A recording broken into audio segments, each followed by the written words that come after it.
One of the ways we communicate information, we're documenting in WebEOC, but we're communicating around the room. So this is an Emergency Operations Center briefing. We would do that a couple of times in the morning, a couple of times in the afternoon, and at a shift change.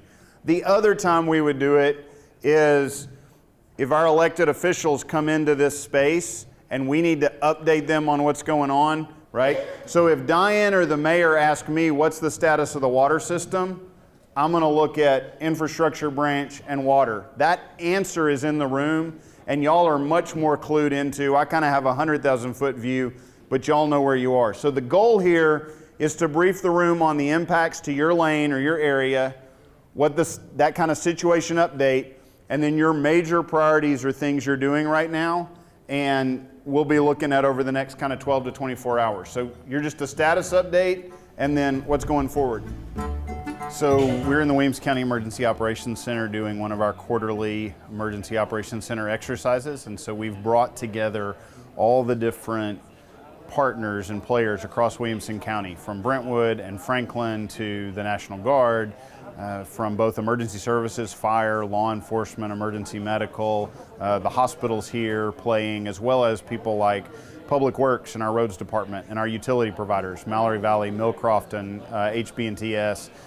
Lots of different players from across the county, Brentwood, Fairview, Franklin, our different cities, where we would come together to respond and recover to a disaster and emergency impacting Williamson County. And so what we're doing today is practicing through a severe weather scenario where tornadoes have come through and impacted our community, and working through how we would manage the resources in response to that event.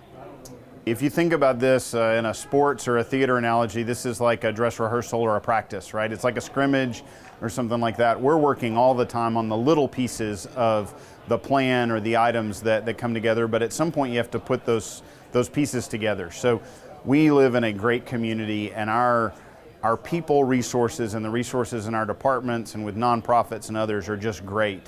And one of the things we have to practice is how those work together, right? And that collective in this chaotic situation or scenario. So what we want to do about 5 years ago is we started looking at this. We started doing these on a little bit smaller scale, and we moved into this facility last spring and summer and exercised this room in November. And so this is our second exercise in this space. And so we're learning both the space and the technology, and then our internal procedures of, how do you track things over, if you're working 24-hour operations between one shift and the other? How do we document things so we cost recover well and those things, but we don't slow it down when we need to get the public the assistance they need.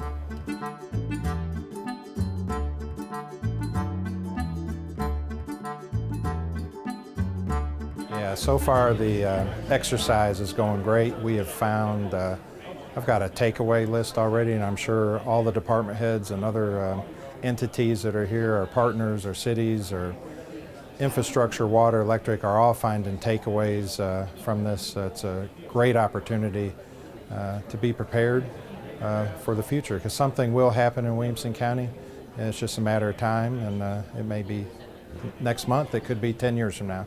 But this is part of preparedness and getting ready for that. And I noticed you're wearing a very bright vest there. Is that new fashion? Or it is. It's somebody asked me if I was Santa Claus tonight, but no, it's the controllers who are putting injects or making sure everybody's playing and keeping everybody busy are wearing red vests today. So as you see those on the video throughout the day, they're actually controlling the exercise. I'm just appreciative, and I think the main thing I would say is that they're the people in the room that would respond to the disaster, but there is so much that would happen out in the community as well, from our churches and nonprofits to our businesses and other people that would be impacted by this, that really we're just trying to coordinate that community response, but the response really happens out there. Those emergency responders out on the street, the people working, helping their neighbors, all of that is the way we'll be successful should a disaster impact Williamson County.